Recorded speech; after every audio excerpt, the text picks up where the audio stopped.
Tadi nggak lihat gambar. Siapa? Rocky Gerung. Siapa lagi? Adian Napitupulu. Rocky Gerung.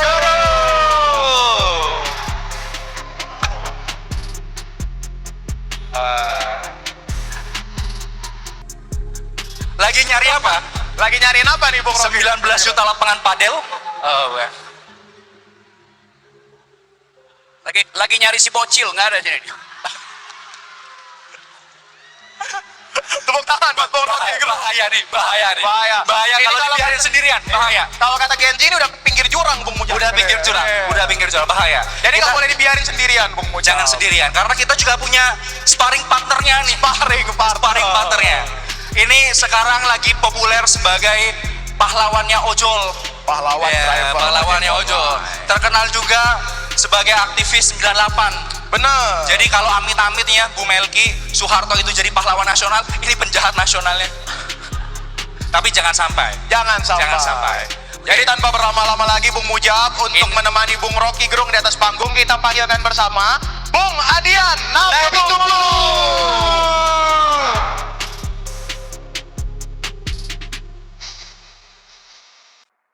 Selanjutnya mungkin kita dengar juga dari Bung Adian. Sebenarnya makna Sumpah Pemuda yang disuarakan 97 tahun lalu itu maknanya apa sih dan relevan nggak sih Bung Ini Adian? kabarnya Bung Adian itu ikut Kongres Pemuda 2. Dulu waktu itu ya. Silakan Bung Adian. Gimana? Jadi kalau Sumpah Pemuda 1928 97 tahun lalu tuh ikrarnya satu nusa, satu bangsa, satu bahasa Bung Adian. Kira-kira 97 tahun berselang hari ini, hal-hal itu masih penting nggak sih buat anak muda itu jadikan concern? Penting nggak sih buat kita rawat? Relate nggak sih dengan kebutuhan zaman hari ini gitu? Relate apa enggak satu nusa, satu bangsa, dan satu bahasa itu Ya, dengan situasi hari ini? betul Bung.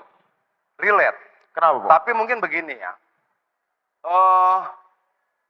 Memangnya, ini gue membayangkan ya. Memang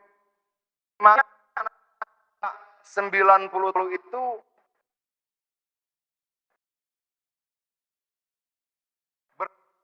berhenti dan bahasa. Ketika nusa, satu bangsa dan satu bahasa itu sudah terjadi, selesai. Enggak dong. Nah, itu harus kita bicarakan malam ini. Agar satu nusa, satu bangsa, dan satu bahasa itu betul-betul ada.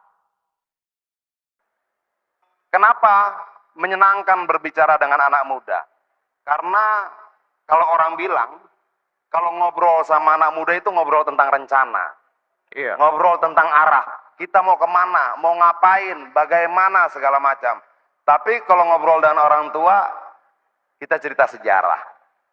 Pengalaman kemarin nih begini. Masa lalu. Kemarin Cerita begini. abang dulu dulu. zaman gua. Abang kira-kira dulu gitu, tuh. ya. Abang dulu. Menurut gua, hendaknya lah Sumpah Pemuda itu tidak berhenti di satu nusa, satu bangsa, dan satu bahasa. Ketika satu nusa, satu bangsa, satu bahasa itu sudah terjadi, apa berikutnya? Yuk kita buat rencananya. Terima kasih. Itu yang membedakan sebenarnya dari kita dengan artificial intelligence adalah moralitas. Benar. Gitu. Bung Ujab. Jadi apa yang membuat kita bisa bersaing gitu ya dengan kecerdasan buatan adalah bagaimana kita tetap menjaga moral value kita, nilai-nilai moral kita. Tambahan. Ya betul. Perlu dipancing soalnya. Kita lagi mencari pemimpin sekualitas anak-anak muda yang memproklamasikan Sumpah Pemuda. Ya. Ada nggak sekarang? Apa persyaratan supaya kita bisa menghasilkan seorang leader, bukan seorang dealer di masa depan? Satu tadi betul. Calon pemimpin kita, pertama kali dia mesti lulus ujian ethicability atau moralitas. Apakah dia pernah berbohong pada emak-emak? Apakah dia pernah mengkhianati seseorang yang membesarkan dia? Itu ujian etikabilitas. Setelah itu dia diuji Di tahap kedua, intelektualitasnya. Karena untuk menjadi pemimpin 2029, dia mesti bergaul dengan sistem pikiran dunia. Dia akan ditanya, do you speak environmental ethics? Do you speak global security? Do you speak human solidarity? Itu pertanyaan dasar yang tidak mungkin sekedar dijawab dengan, ya kalau nggak tahu, ngapain tanya saya? Tidak mungkin sekedar dijawab dengan mainan Tamiya. Jadi filter kedua ini paling penting. Calon pemimpin kita harus mampu bergaul dengan global ideas. Dasarnya itu. Kalau dia lulus etikabilitas, dia lulus intelektualitas, baru dia boleh mengujikan dirinya di bidang elektabilitas. Kalau sekarang dibalik elektabilitasnya dulu. Lu elektabilitas dibeli di lembaga survei kan? Anda mau elektabilitas berapa? Jadi kita pastikan teman-teman di Jogja mulai bikin filter. Calon pemimpin lulus etikability dan intellectuality, baru boleh dia tunjukkan elektabilitasnya. Itu prinsipnya. Nah, saya percaya bahwa filter itu mulai jalan sekarang. Dan diam-diam kita tahu bahwa banyak yang berupaya untuk naik dengan mengolah cloud, mengolah public opinion hanya dengan menyewa buzzer. Buzzer itu bukan konstituen. Konstituen adalah mereka yang menumbuhkan etos dan paham sejarah. Apa artinya sejarah? Sejarah yang jujur tidak perlu menghormati para pahlawan. Sejarah yang jujur harus dipakai untuk mengingat-ingat para pengkhianat. Itu konsepnya. Oke, karena tepuk tangan udah meriah, saya stop. Bung Adian, kenapa anak muda ini harus tetap berisik? Anak muda harus tetap, kita beda posisi sama Rocky Gerung ya. Kita DPR, partai politik, dia lebih luas ngomongnya, nggak ada beban. Iya, iya. Kalau Emang kita ada beban bebannya apa, Bung banyak, Adian? tapi begini, untuk menyiasati beban itu, cerita pengalamannya. Boleh. Mengalihkan pembicaraan. Ya, bukan ngalihkan pembicaraan tentang berisik zaman gua. Iya. Oke, Bung. Apa sih yang menyenangkan? Usia berapa sih yang anak muda?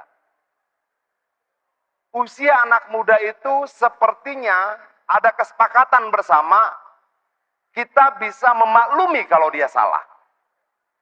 Jadi kalau misalnya kemudian anak muda salah, terus kita marahin, pasti ada yang ngomong tuh, udah masih muda.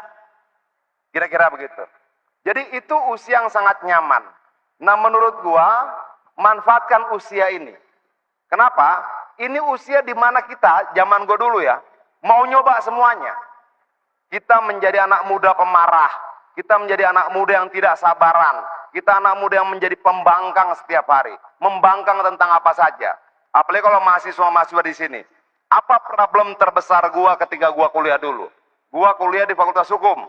Setiap hari kita diajarkan tentang keadilan, tentang nilai-nilai baik, salah, benar dan sebagainya. Ketika buku kita tutup, kita keluar dari gedung kuliah, kita nggak nemukan itu di mana-mana. Betul? Kita nggak temukan itu. Dan itu membuat kita marah. Kita nyari. Kita mencari jawaban. Oke, dulu sudah ada Sumpah Pemuda, satu nusa, satu bangsa, satu bahasa. Lalu Indonesianya sudah jadi. Kenapa begini? Nah, zaman gue dulu kita nyari jawaban itu. Ada yang bilang yang salah si A, yang salah si B, yang salah si C. Kita coba si A, si C, segala macam, sampai kemudian kita sampai pada kesimpulan, oh nggak bisa. Rezimnya harus ditumbangkan. Lalu kemudian orang tanya, kalau salah bagaimana?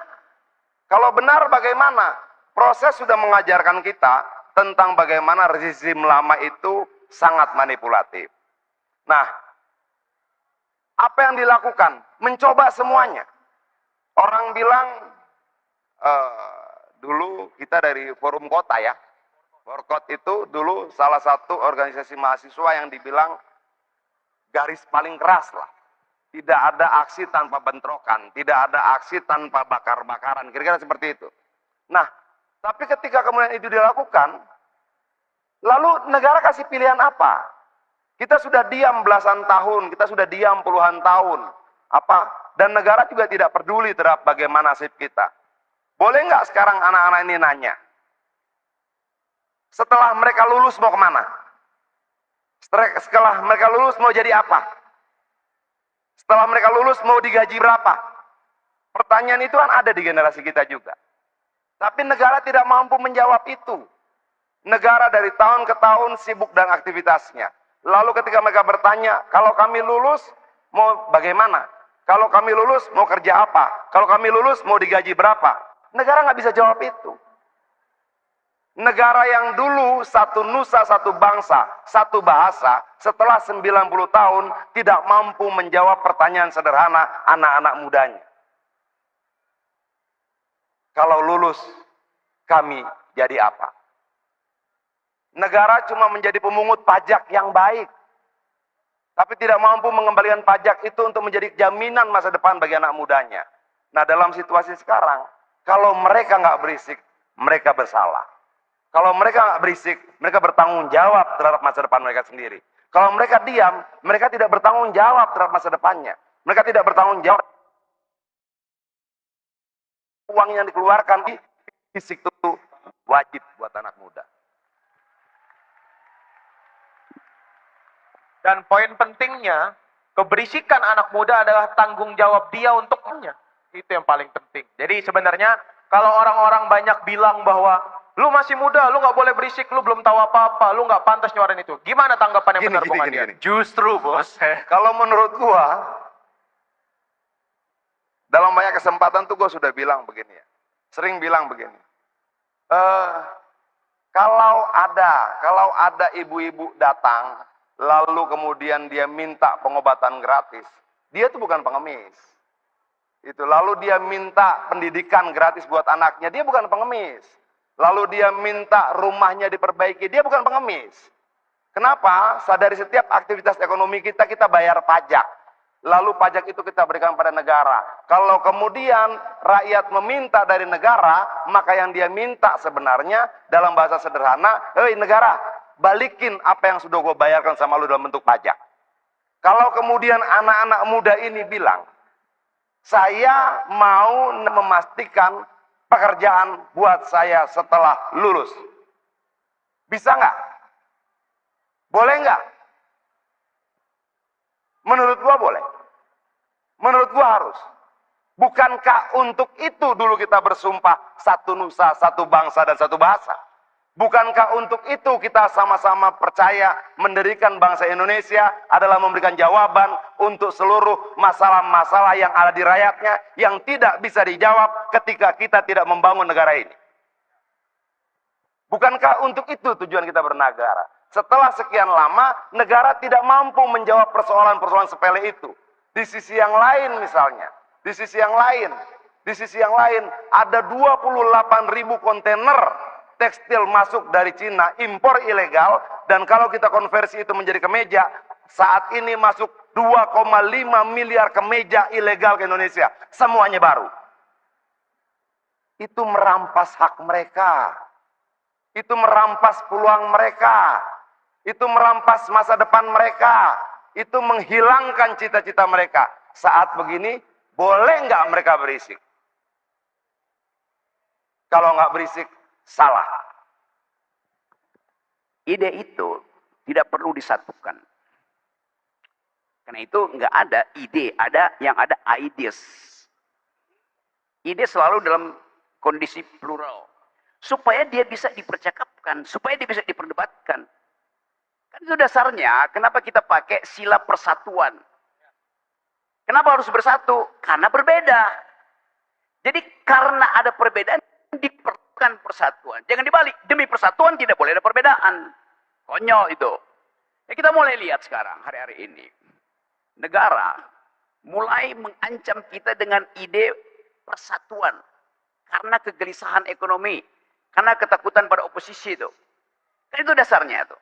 Jadi kita bayangkan aja ketika umur 25, Bung Karno datang di depan sidang Indonesia Menggugat, mengucapkan pikiran dia sendiri tentang apa itu imperialisme, apa itu kapitalisme.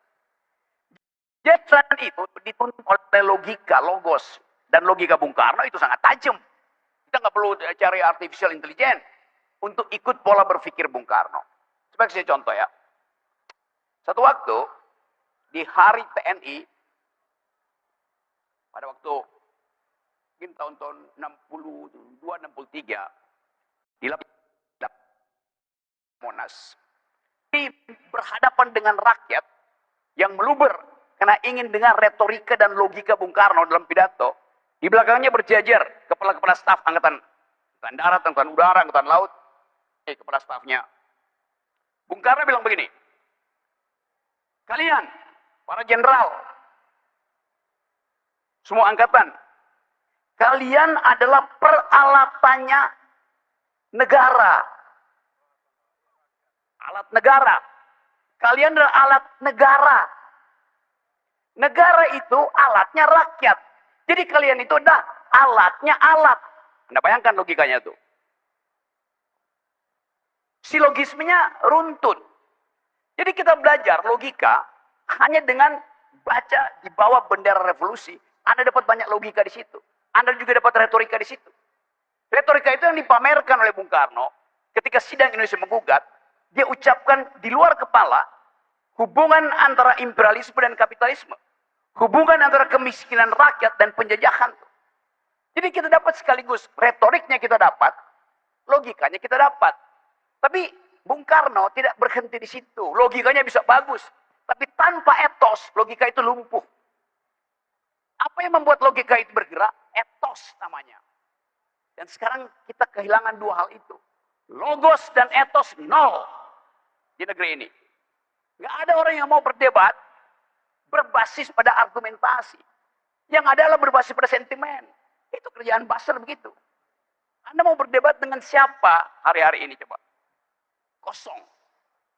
Anda mau dengar retorika siapa hari-hari ini? Talk show.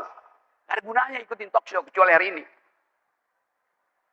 Jadi teman-teman, kita pastikan bahwa anak muda itu harus menghidupkan dua fasilitas yang disediakan oleh sejarah kita.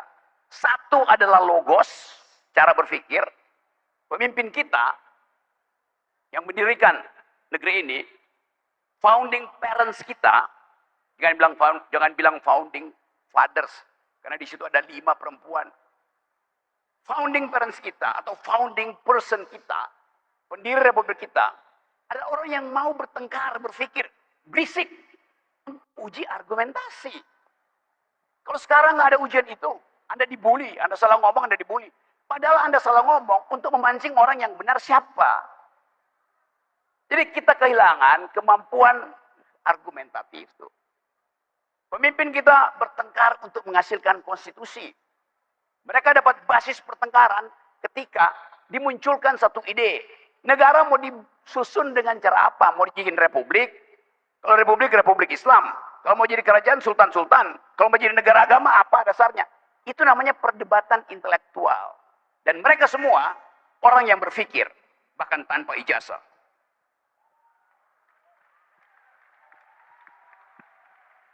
Iya. Boleh. Silakan Bung Adian.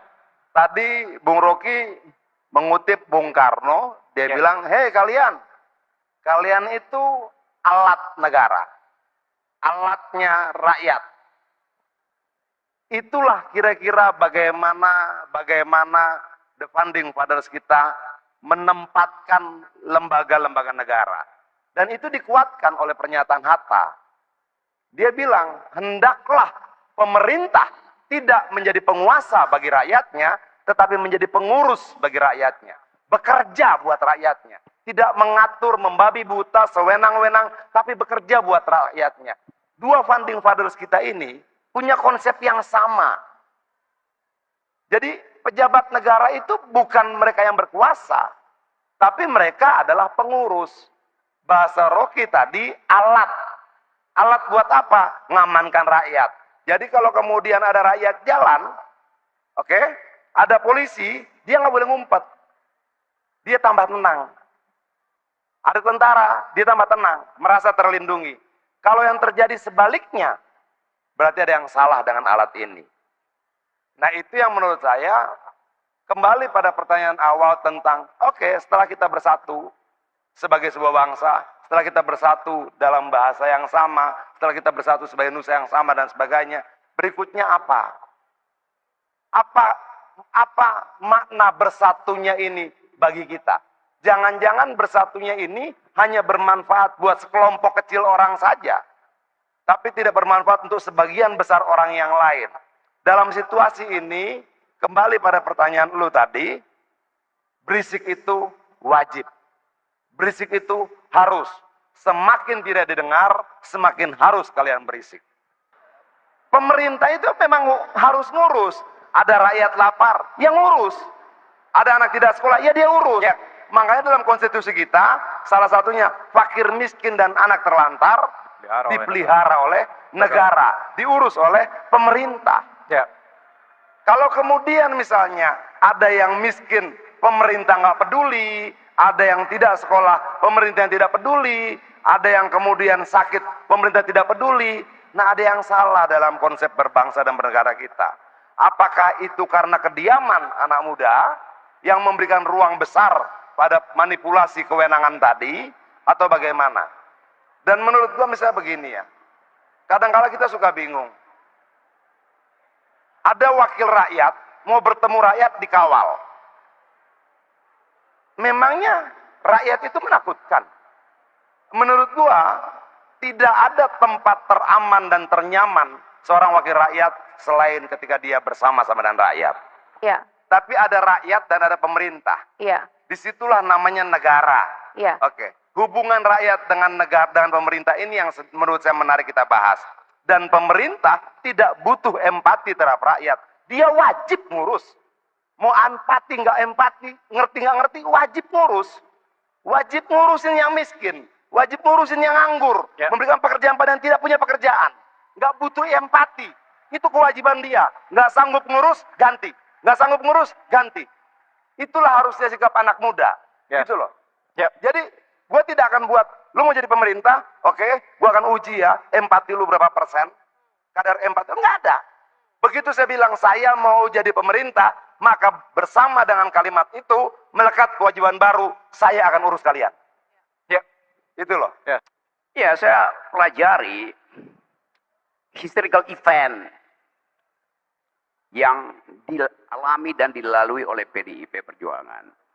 Sebagai saluran politik, dari awal, partai ini dibasiskan pada kehendak sejarah. Tapi, karena saluran ini dianggap sebagai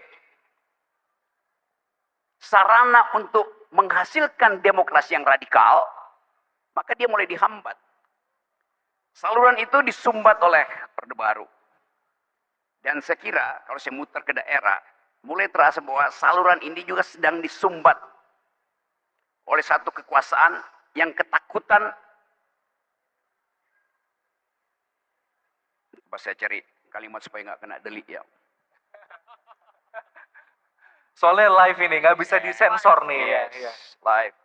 Itu ada tulisan di situ. Yang mana? Merah berani, muda beraksi. Berani itu lambang dari banteng. Merah berani.